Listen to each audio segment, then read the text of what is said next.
ततो युद्धः परिश्रान्तं समरे चिन्तया स्थितं रावणं चाग्रतो दृष्ट्वा युद्धाय समुपस्थितम्।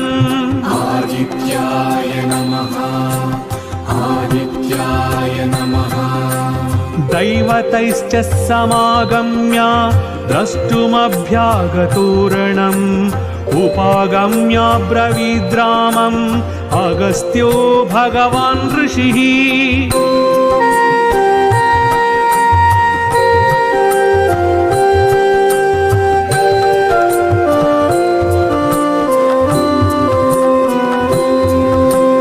राम राम महाबाहु शृणु गुह्यं सनातनं येन सर्वा नरीन् वत्स समरे विजयिष्यसि। सूर्यदेवाय नमः।